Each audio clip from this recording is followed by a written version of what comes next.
How's it going, everyone? Hope you're all keeping well, and welcome to episode 18 of Off the Grid, the series where we take a look at tracks that F1 has raced at in the past and tracks that have never been on the F1 schedule, and then see what they would be like if Formula One was to visit in modern machinery. If you missed the previous episode where we were in Japan at the Fuji Speedway, make sure you give that one a watch once we're done here. The Saudi Arabian Grand Prix is this weekend, and look, I don't mind the Jeddah circuit. It's one of the better street tracks to have been added in recent years. I think we would all like to see some old traditional tracks instead of all these street tracks. And one country that deserves a race is Germany. So today, let's head to Deutschland, but to a track that F1 has never laid rubber on before.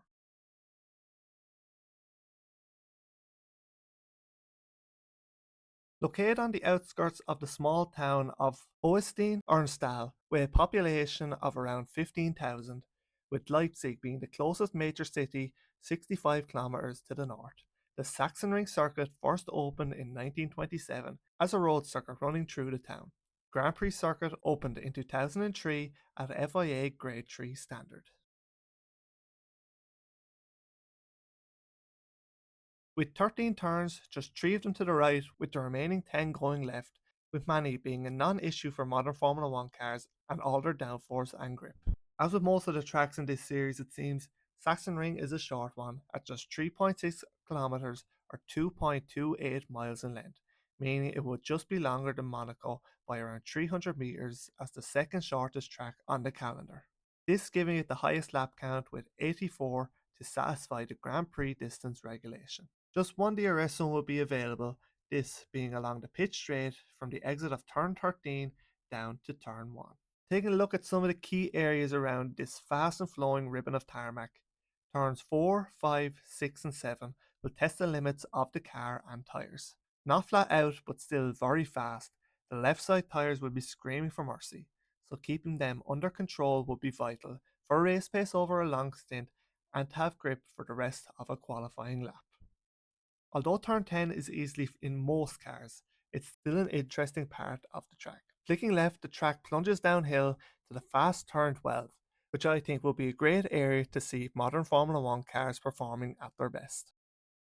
The final turn is one of the toughest. Beginning to rise on the entry, the incline increases dramatically at the apex and on the exit, adding in the off-camber profile of the turn when you want to get on the throttle as soon as possible for the pitch straight DRS zone. The rear end will want to complain as it searches for traction. Getting it wrong could lead to a poor run at best or a spin at worst.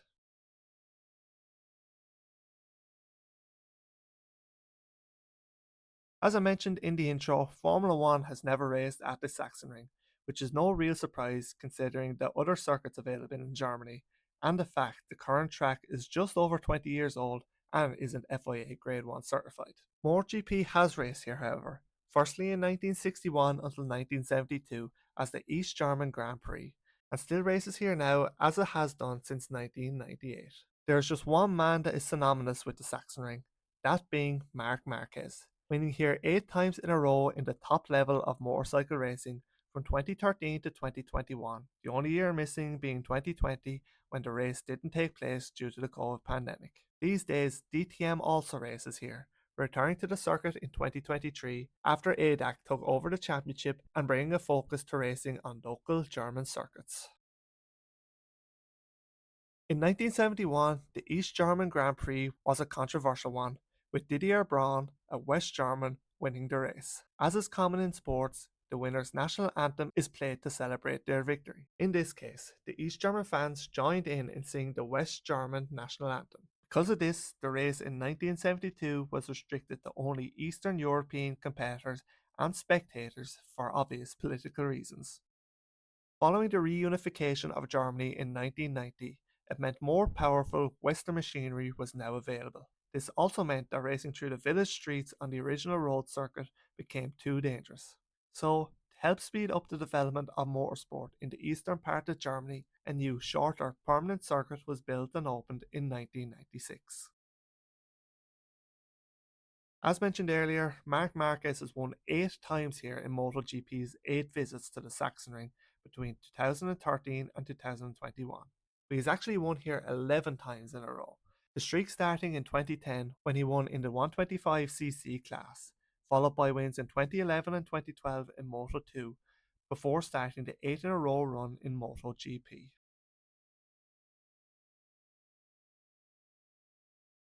So I don't think a few tips from Mr. Marquez will go astray here. He seems to have a pretty good idea of how to get around the circuit quickly on two wheels at least. But let's see what the pinnacle of four-wheel machinery looks like around the Sachsenring. So as we get ready to start the lap here at the Sachsenring circuit, heading down the pit straight into the opening turn, using all the track on the entry up onto the curb to get as wide as you can as turn 1. It's a lot tighter than you think. You want to keep it on the right hand side to open up turn 2 and then into turn 3. This long hairpin which goes down on the entry, then uphill on the exit, as now we head into turn 4, 5 and 6. Tricky corners to get right. You want to carry as much speed as you can, but definitely can't take it flat out like you can turn 7 here, because now we're getting flat out. Just a bit of a lift through turn 8 as now we head uphill, flat out through turn 9, through turn 10, and now we head into turn 11, still flat out as we plunge downhill into the fast turn 12, the second to last corner on this track. Down 2 gears, getting on the power nice and early as now we head to the final turn on the track. Starts to go uphill on the entry, continues to go uphill off camber as we go throughout onto the exit, onto the pit straight. And that is a lap around the Sachsenring circuit.